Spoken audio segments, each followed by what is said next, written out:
yet. It still says scheduled. Maybe I should wait about. There we go.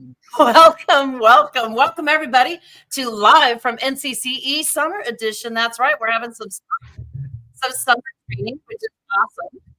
Gonna shut myself up there. We're so excited to have with us today Tim Galls. Tim is from Casper, Wyoming. He is a technology integration specialist and doing a little fifth grade, I understand, right, Tim? Yeah, that was my fun surprise of during the middle of the year this year that I got to take over some fifth grade classes. So it made it for some interesting times, but it's okay. Yeah. I've done fifth grade before, so it wasn't like something I couldn't handle. It was all good. Nothing you can't handle. Tim has been teaching for 23 years. He is an NCCE professional learning specialist. And Tim, you went to ISTE this year. We're all super jealous of you. But Tim knew the assignment ahead of time, and we're like, show us all the great things you learned at ISTE. And so if you, like me, were hashtag not at ISTE, now it's time for us to find out what we missed and maybe plan for next year to go. So Tim, tell us what we missed. All right. So, I mean, I guess the thing that I'll go ahead and make that full screen here. So one of the things that I think is important to remember is no matter if it's your first ISTE or it's your fifth, I think this is my fifth or sixth ISTE, is that it can be a tad on the overwhelming side just because there is so much there is. So I want to preface this by saying, one, my 5 takeaways from ISTE would certainly not be the same as what anybody else or one of the other 10 or 12,000 or however many people that were attending the conference might look like. I know if you look at the particular like the schedule for it, it's a little crazy and it's a little hard to handle. And so you do have to do some due diligence before going into knowing and having a plan of what you want to do, what you want to see, what do you want to learn, which I feel like I did. But at the same time, do I still feel like I missed out on some things that I could have potentially found out a little bit more about? Sure. But the great news is, I mean, hey, I can still access some of that information now for another 6 months. And I've actually, I'll get to it in my takeaways here a little bit too. But the fun part is it doesn't have to end just because ISTE was those 3 or 4 days, is that it's an ongoing process. And it's one of those things that we'll continue to learn from. So I do want to mention that my 5 takeaways do not necessarily mean they're in order of importance. These are just the way that I place them too. So don't think one is more important than the other one as well. But number 1 is just sometimes you got to step back. So I'm going to preface this by saying that, like, I'm going in, I'm thinking on Sunday, I'm going to be at ISTE. I was getting ready to go because there was an MIE showcase school event that was happening that morning. Lucky me, I did not have to go through the Denver airport this year because I am close enough to Denver. I'm only about 4 hours away, so I got to drive, which was super handy and convenient for me because, well, let's just face it, DIA is a little fun. I know Tammy was just talking about when we were doing a little beforehand, is that she gets to go through DIA here in a couple weeks, maybe. Is that right, Tammy?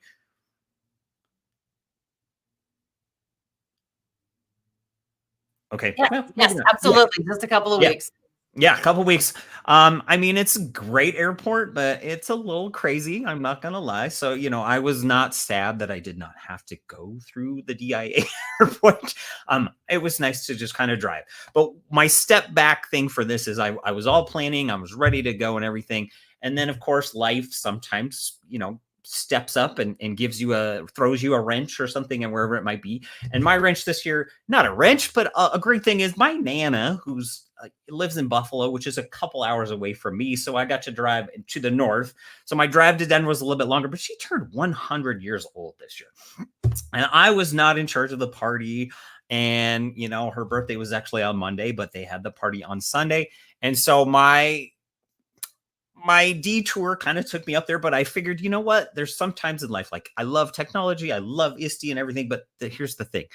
It's always going to still be there. And I still got there on Sunday night. I missed a couple things, but you know what? When there's a 100-year-old birthday party, you go to the party. So that was kind of one of my things that derailed a few of the things that I had planned for some of the things that I was going to do.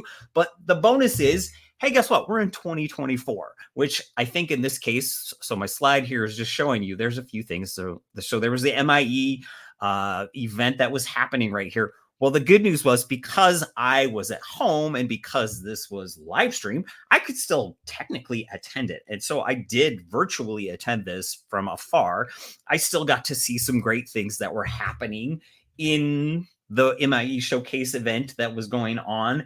And I also got to see the opening keynotes. So while I was driving to Denver, aside from maybe a smidge, you know how they say like 98% coverage of the United States when they're talking about cell phone coverage? Well, I'm pretty sure that 2% that's not covered probably is in Wyoming. So there were a few hiccups along the way, but I did get to see. So on the screenshot I took here, that's Richard Kulata. He's the president of ISTE. So he was kind of talking about some of the things that were happening during that. I do want to give a little bit of a shout out during the MIE event. NCCE's own Heather Coldy, she gave one of the boom sessions, which are just like a little 3-minute snippets of some things. I think Tammy's done one or two before, if I can remember. But I know that these guys got to get up there. They tell you all they need to tell you in that 3 minutes. And then when your 3 minutes is over, everybody just kind of goes, boom. Heather rocked it. She got up there, and she's also the other Wyoming person. So if you see a lot of like 2 in Wyoming, one of those people is probably me, and there's a good chance that the other person is Heather. She got up there and she was rapping. She was kind of sharing some of the computer science things that she learned and that she was teaching her children at that, like during the school year, as far as then she was incorporating some rap into it, and it was pretty awesome. And of course, you think about following that, it was pretty hard. So I give her props. Well done, Heather. Excellent job. And so then if I go back to maybe if I go back to Richard for just a second, when he was talking about a couple of things, there are some new ISTE digital citizenship lessons that are coming out. That was one of the things. So you can see on the screen too, is like ISTE and ASCD, which are kind of 2 things that are merging together. I do believe next year's event is actually kind of a shared event. So in San Antonio, which is where it's going to be, if you didn't already know that, it's going to be kind of like a shared event, but technically, I think if you're an ISTE member, you can sign up now and you can be a full-fledged ASCD member without really extra cost. Don't quote me on that one for 100% sure on that one, but I believe he said somewhere in there is that's going to be kind of like at a shared event. So there'll be like 2 separate places in some capacities, but at the same time, it'll be one event that they're going to do. Okay. And so I just wanted to say, like, the virtual part, in most cases, yes. Would I have rather been there in person? Yes, of course I would have loved to. But I did get the opportunity to still participate and be a part of some of the things that were happening beforehand because I was still on the road.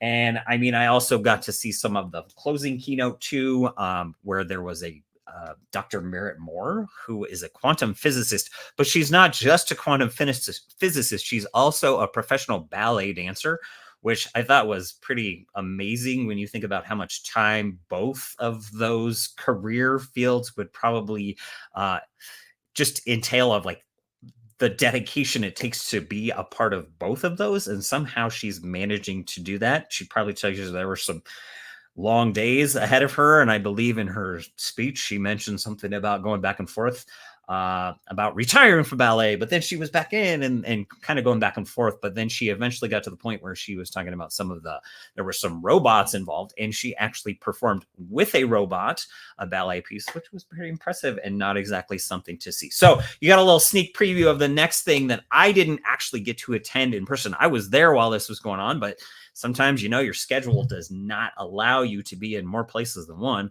If you all know how to do that and you can share with me how you do that, please do, because I would love to know how that works. But there was something called the Battle of the Rocks. So a lot of you are esports fans, or maybe you're in the process of building an esports program in your school. This was a great culmination of kind of like, it was almost kind of like a Final Four. There was a little competition between 4 schools that were going on at the time. And so I know there was quite a few people, when asked what was your favorite thing from ISTE, is that this event right here.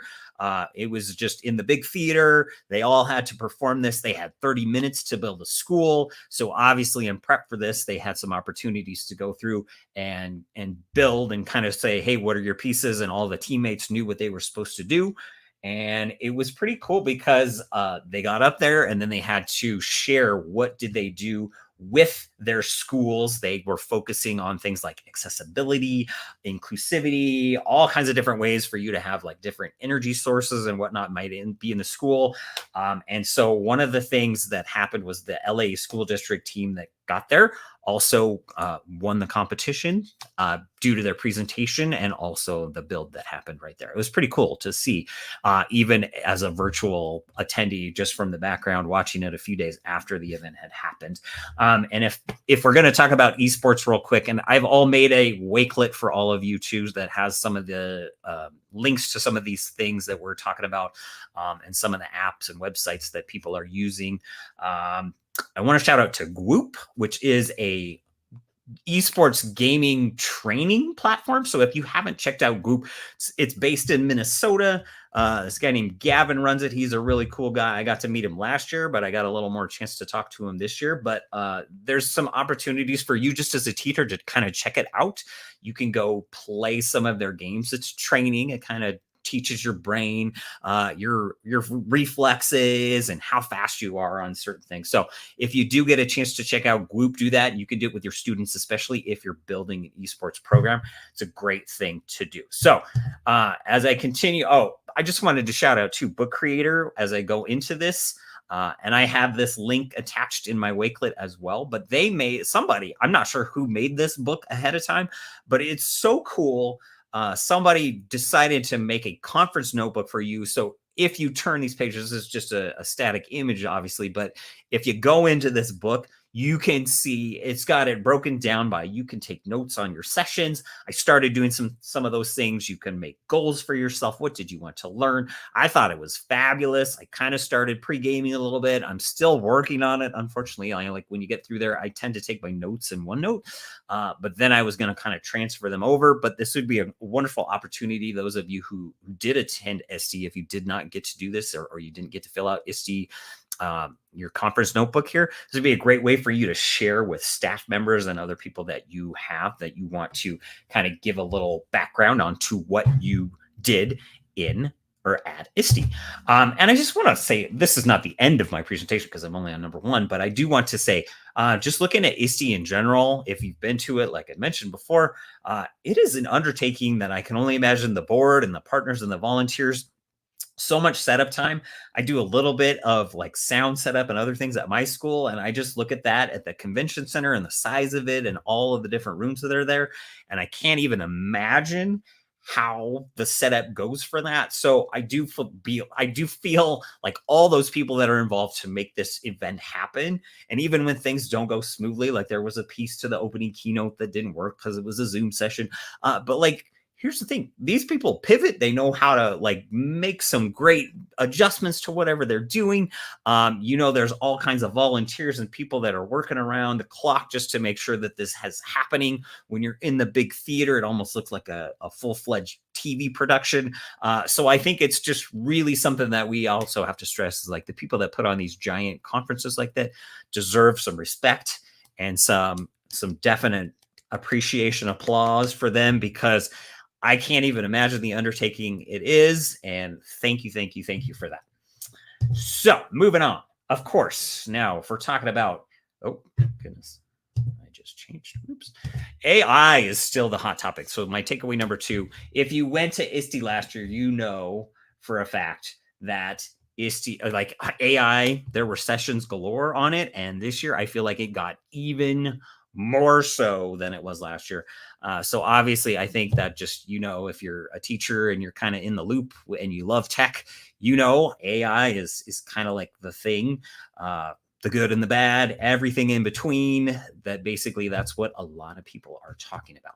So when we're talking about artificial intelligence, okay, I feel like last year, since it was so new and it just kind of like exploded, my analogy is kind of like it was one of those toys that you get where you're just so excited to play with it. You rip it out of the box. The instruction manual may fall off to the side, but you're just so busy playing with it that that's all you want to do. And you want to go find out all the cool things, and you still can find out some cool things. But what if you did look at the instruction manual, or what if you did find out a little bit more about how this thing actually works and what are some of the great things to do? let's kind of see some of the stuff that you can do. So one of the things that were very big this year that you probably heard a little bit of, if you went to ISTE, or if you are not, maybe this is something you've heard of a little bit, is prompt engineering, which is just a little bit more of a focused effort on how am I writing my prompt that I want to generate the results that I'm actually looking for. So I know we've probably all gone into one of those AI, because there's gazillions of them now, right? You put in a prompt, maybe it gives you the results you want, maybe it doesn't. Obviously, I think from computer science and other things we know, sometimes you have to iterate, you got to refine. It's not always going to give you what you want at first. But here's a few things. This was from a session that I went to that was talking about generative AI. And this was also a piece of the MIE event that went on.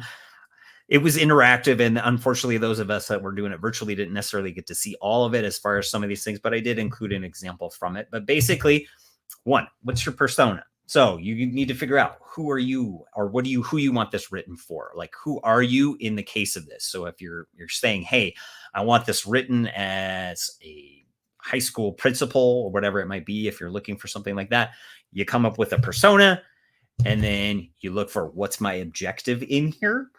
So what do I want this AI to do? Okay, that's pretty important as well. And then, of course, who's my audience that I'm writing this for? What am I trying to look for? What do I want this audience to get out of what I'm trying to create in my generative AI? And then some context, of course. Well, what is the audience benefiting from this particular thing? Right? What are they looking for? What am I trying to share with them?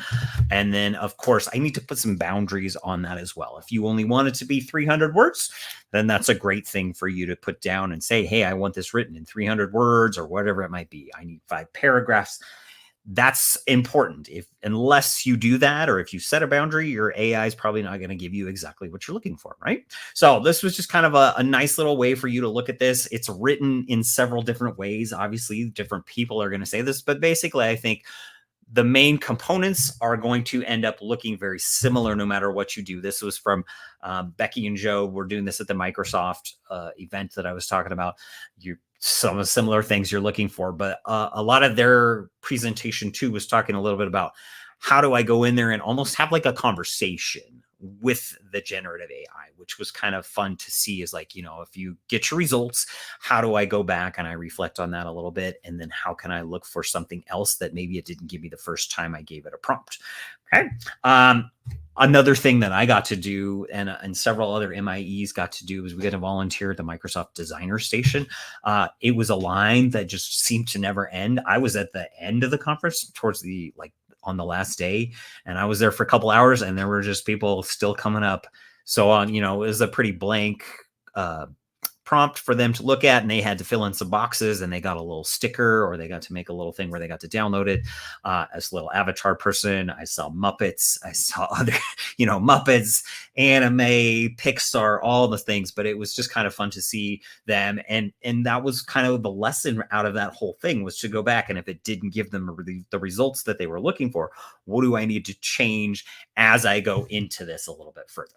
Okay, so just an example from the activity. This is what groups were doing, is they were trying to see, you got a role. In this case, this person was the principal, right? And then you had an audience behind there. And then they had to come up with a good prompt down there at the bottom that they were supposed to stick into Copilot and see what Copilot gave them. Okay, so just know AI still around. It's still there. I think the main thing that we're looking at in regards to this, is that what we're talking about is, I lost my slide, it's just the human piece, right? The human element is still a very important part of it, and it's not going to get better unless we are still a part of it. And if we don't talk about it and we don't have discussions about it, it can't really go anywhere by itself, right?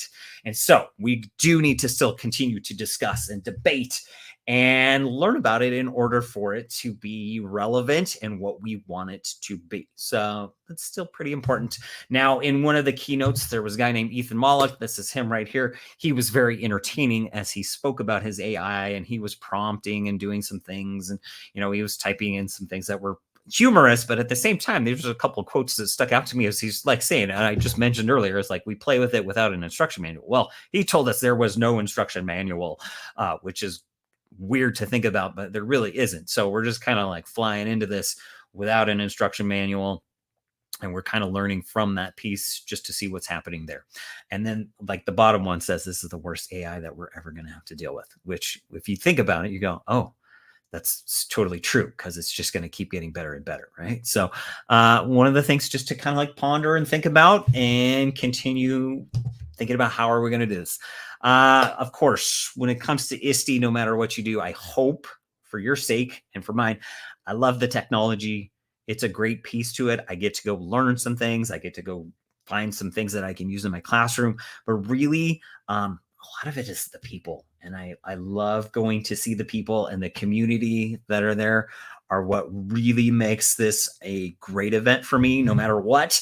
And so my first little thing is, obviously, I think most of us were devastated right before ISTE happened when we learned that Flip was kind of reimagining itself. So it's not going to be the same Flip that we're used to, right? Like the website's only view only now, and you're going to have to go in, and if you want to save some of those videos that you've downloaded over the years, and they'll live on in Teams, but it won't be the same way.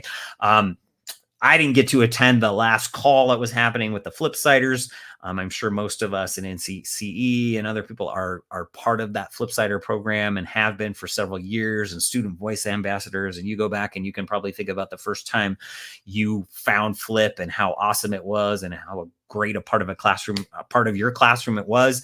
And so they did have a little session. It was towards the end of one of those days, but it was a good opportunity for us to kind of see and say goodbye in some capacity. And so our friends that I think we've all made in these capacities, like Anne and Jess, you see Felly and Andy, and some of the other ones that even aren't there, but we just think of Anjourne, and Liz was there. So just so many of them. And I think what we have to remember is, like, this was about the tool. It was never really about the tool completely. Okay. The tool was great. We learned how to use it in a wonderful way, but I think most of us stuck with the community piece. And that's what kept us coming back every year, was just to say that community, who we learned from and that we found strategies to use in our classroom from, was awesome.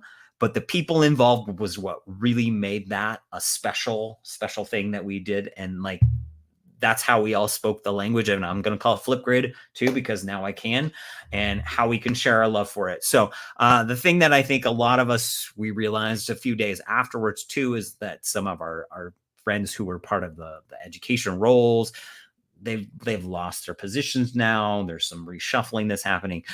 So I think it's really important to keep them in your hearts and in your minds, saying a prayer or two for them, just so they can get on their feet in another capacity. I think we all know that they probably will, because they're dynamic and they're awesome and they're wonderful people. But I think it just shows you that this goes far beyond the tech and how cool it is, and that this is their livelihood, and we need to support them. So shout out to all you Flip and Flipgrade people who are out there. I know we can't say, much love to all of you as you continue your journey in a new capacity. And thank you for everything you've done for us over these last several years. Hey, guess what? We had a little NCCE gathering together too. We got to meet at a place called the Teachers Lounge, which was kind of fun, because their menus looked like a composition notebook. This was a great place that Heather found for us to meet up at. So you got Shannon and Kirsten and Heather and Josh and Dixie and Mary, Eric, Christy, Jen, and Aaron. All of us, we had a great time together. We had a little opportunity to share some. And then, just think about how great that community is. You don't always get to see these people in person. Maybe it's only once or twice a year, but it's such a great opportunity for you to get to like share with each other, learn a little bit more about each other. I call these people friends, but it's just something that I think is really cool, that it's like, they live so far away from me, but yet at the same time, I still know who they are. Shout out to Aaron too. We all got to kind of go support him a little bit more in the context of a breakfast at this. It's a it's a little box. It's a software hardware thing that I actually used in the last few months of my school called Vivi. He was up on their stage being part of their roundtable discussion that they had and how he used it and how successful he and their district is with it. So great job, Aaron. You did a good job, and it was wonderful coming out to support you at breakfast. And then, of course, just a few pictures from there. I'm just saying, people, I mean, I cherish this just as much as the learning that happens every time. Okay. They share Matt's laughs. They share the highs and the lows, and you just feel comfort around them. And I think that's awesome right there.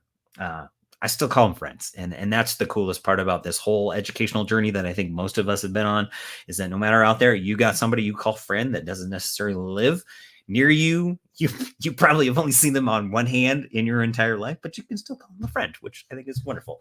And that's part of what I believe is ISTE's journey right there. Got a few wisdom from some of the keynotes. I found there to be kind of a common theme from several of the people that spoke. One of those is just to be curious. And so a lot of us obviously went around and talked about AI, and they were kind of talking about how they use AI. Not all of them are educators, but some of them are. And some of them kind of talked about their journey and their path that they came to be there. But it's all about being curious, and it doesn't necessarily involve AI. But basically, since AI is taking a different shape all the time, we need to be more curious about it so we can find out more about it, and we can find out more different ways to be how to be useful and relevant inside of our classrooms and what we do every day. Just to play. Okay. Playing. I mean, when you think about that, this is what we expect kids to do. I know there's a saying out there that talks about how important play is, when you think about it, especially the younger grades.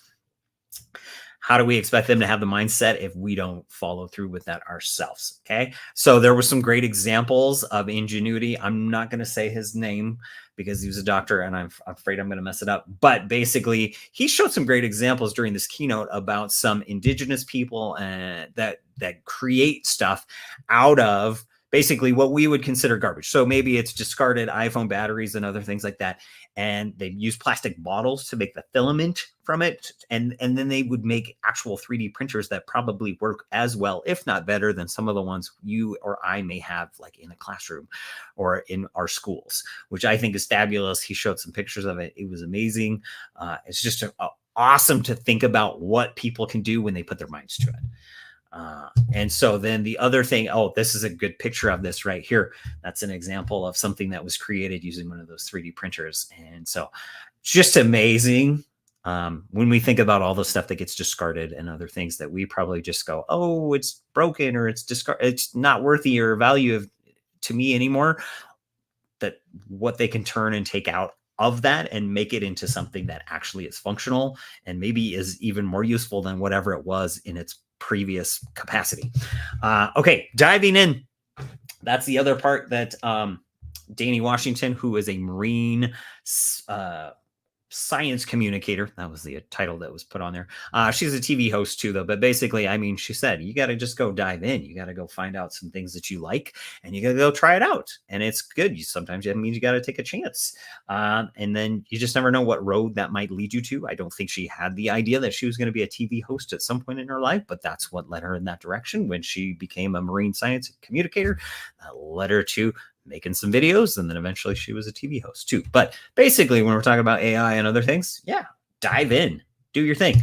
And then, of course, just to experiment. And so what I was talking about earlier, as far as prompt engineering and doing some of those things, hey, you just got to experiment. It's super important. That's one of the things we want our kids to be curious and to do the things and to try things out. How do you know if it's going to work, or how do you know it's going to do what you want it to, unless you go actually try it out yourself? Okay. And so that's how we can respond more, that AI is going to respond a little bit more how we want it to. Okay. Just a few things as my 5 takeaway, because I know I'm kind of running close to where we're supposed to be at. But a few apps and tools that just want to kind of cover. Of course, our usual suspects were there. We learned a little bit more about, reading progress, and that math progress is on the way as far as Microsoft stuff goes, because I know a lot of you are very intrigued by all of the Microsoft things. Copilot's doing his thing, but I know, like when I go to the expo hall, I always go visit my friends at Wakelet, and you got Ed Puzzle. and Canva, and those are crazy because there's a lot of stuff going on at those different booths. But it's fun to go visit with those as well. But these were some ones that stood out to me from a session that I went to, and of course they're AI tools, but I think they're intriguing for sure. The first one I want to talk about is Snorkel. Obviously, this was a great little thing where you can think of if you saw some of the people that work at this, and I didn't really get to talk to any of them, but you could just totally recognize them because they were wearing a snorkel mask, and they had their outfit on that definitely set them aside. One way to get some attention, but this is a way to make some voice-enabled AI assignments. If you want to go check it out, it's snorkel.app. Go play with it a little bit. You can go in there and look at, you can give verbal feedback. It'll give you, the kids can create their own kind of little presentation or whatever it is for the assignment. And then the AI, once they submit it, will give it some feedback as well. Let's see. Next up is Diffit. I'm sure this was one that I kind of heard about, but I haven't really had a chance to play with as much.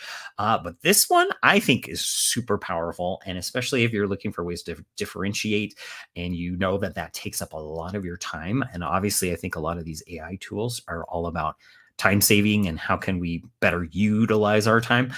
This was one way that we can do this. Is going to take some of the instruction materials that you're looking for and turn it into maybe something of a product that you're looking for. Obviously, you can refine and do some of those things. I stuck in colonial America because that's a 5th grade topic that we talk about. Maybe a beautiful little outline of some things. And then, of course, off to the side, there were some other resources like PDFs and other things that I could then use for my students in their classroom. The next one, this was another one that's kind of like, I know a lot of us are probably involved with Magic School, or you've probably learned a little bit about Magic School. EduAid is kind of on that similar brink where it's kind of talking about some of the things about making lesson plans and the resources and assessments. So EduAid is a good one that I would certainly check out. I played with it a little bit. It's got a lot of tools in there as well. I think that's what we're finding is a lot of these places have so many different tools. Another one that's not on my slides that I know some of you probably have noticed is that, like Conmigo became free beforehand. Use things like FigJam, which we learned about at an NCCE call not too long ago. But this one definitely has some tools in there that teachers may find it useful and helpful for them to use inside their classrooms and for their lesson plans. And then we got School AI. This one has some tools inside of it as well, but I think the one that I was very impressed with that I could see is there were some like some different tutors that were specialized for a different one. So I had like Herc, the history tutor, and it was just a way for you. Obviously, it's just, like a language model that's doing the work for you, but it's kind of fun to interact with. So if you can imagine a student kind of chatting with and talking about this particular character, and he or she's giving you the background information you need about this topic. We were talking about colonial America too. And, he asks you some questions along the way and helps you refine what is it like you're exactly looking for. It's pretty fun to play around with, but so I know some of you probably still a little bit summer left. Great one to go kind of play around with, see what you can do with that tool, maybe see if that will help in your classroom.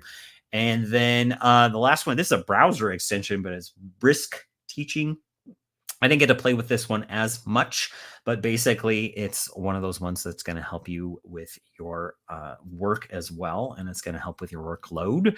And it's maybe going to give you some ideas about what you could do with your lesson plans and some of those resources that you're looking for inside of your classroom.